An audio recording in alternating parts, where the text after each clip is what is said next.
জীবনের উদ্দেশ্য বলতে কি বোঝেন? নমস্কার, আমরা হলাম টিম অর্ধাদ্বীপ। ধরুন আপনি কলকাতা যাচ্ছেন ট্রেনে করে। পথ ঘন্টা দেড়েকের। আর আপনি ভাবছেন কলকাতায় কোনো একটা কিছু পেতে চলেছেন। সেটা কমলালেবুও হতে পারে। আপনি দেখলেন ট্রেনে একটি হকার উঠেছে এবং সেও কমলালেবুই বিক্রি করছে। আপনার একবার হলেও ইচ্ছা করলো যে এখান থেকে লেবুটা নিয়ে আপনি বাড়ির দিকে চলে যাবেন। কিন্তু আপনার মাথায় আসলো যে কেউ একজন বলেছিলেন কলকাতার লেবুটা বেশি ভালো।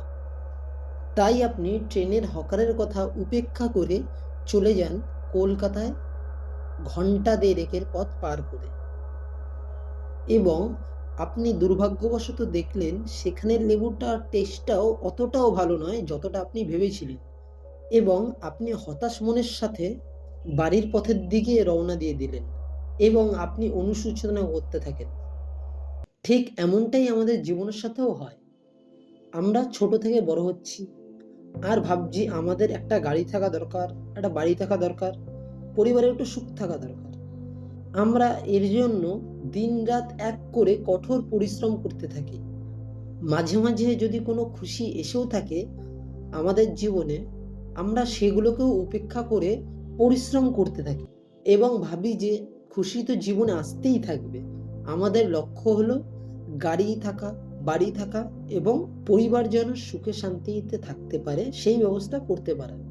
এবং আপনি যখন 10-20 বছর লাগিয়ে একটি গাড়ি, একটি বাড়ি এবং পরিবারকেও সুখ প্রদানও করতে পারেন, কিন্তু আপনি সেই খুশিটাকে 2 থেকে 7 দিন অবধি উপভোগ করতে পারবেন।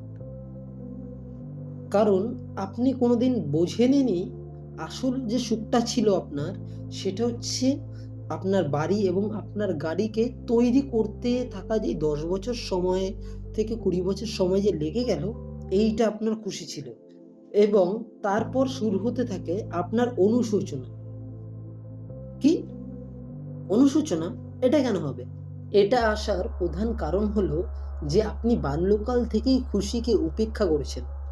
আর সেই খুশিগুলো আপনার জীবন থেকে বাদ হয়ে গেছে। সেখান থেকেই আপনার এখন অনুশোচনা হচ্ছে। এই ভিডিওটি যদি কোনো বাবা কিংবা মা দেখে থাকেন, তাহলে আপনাদের কাছে আমার একটাই অনুরোধ যে আপনার ছেলেমেয়েগুলো যেন ছোট ছোট খুশিগুলো পায় এবং অনুশোচনাগুলো তাদের মধ্যে যেন না আসতে পারে কোনোদিন। আর কোনো ইয়াং এজের ছেলেমেয়ে যদি আমার এই ভিডিওটা দেখে থাকছো, তাহলে তাদের কাছেও আমার একটি বার্তা, নিজেদের মা বাবাদের ঠিক সেইভাবেই খেয়াল রাখো যখন তুমি বড় হবে এবং তুমি আশা করবে যে তোমার ছেলেমেয়েগুলো যেন তোমাকে ঠিক সেইভাবেই যেন সামলে রাখে। দেখো, জীবনের পরম সত্যি শুধু জন্ম এবং মৃত্যু। এর মাঝে যেইটুকুনি সময় কারোর ক্ষতি না চেয়ে নিজের কর্ম করে যাও এবং ছোট ছোট খুশিগুলিও উপলব্ধি করার চেষ্টা করো যোগ ব্যায়াম এবং ধ্যান সাধনার মাধ্যমে। এতে তোমরা নিজেদের শরীরের চক্র জাগ্রত করতে পারবে। আমরা চক্রকে নিয়েও একটি বিস্তর ভিডিও বানিয়েছি, চাইলে তোমরা প্রোফাইলে গিয়ে দেখতে পারো। আর সেই ট্রেনে হতাশ হয়ে বাড়ি আসার সময় উনি হকারটির সাথে আবার সম্মুখীন হন এবং দেখতে পান হকারটির কাছে শেষ 10টি কমলা লেবু বেঁচে আছে। তিনি 10টি কমলা লেবুই কিনে নেন কোনো দরদাম না করে। জীবন আপনাকে অনেক সুযোগ দেবে, কিন্তু আপনার উপর নির্ভর করবে আপনি কোন পথটি বাছবেন। জীবনে কোনো উদ্দেশ্যকে মানার দরকার নেই। ঈশ্বরের প্রতি ভালোবাসা আর নিজের প্রতি বিশ্বাস রাখুন, সব সুন্দর হবে। আপনাদের যদি মনে হয় যে এই ভিডিওটির মাধ্যমে আপনারা কিছু শিখতে পেরেছেন, তাহলে আমাদের এই ভিডিওটিতে একটি লাইক করুন। আপনাদের একটি লাইক আমাদের এই রকম আরও ভিডিও বানাতে অনেক অনুপ্রাণিত করবে।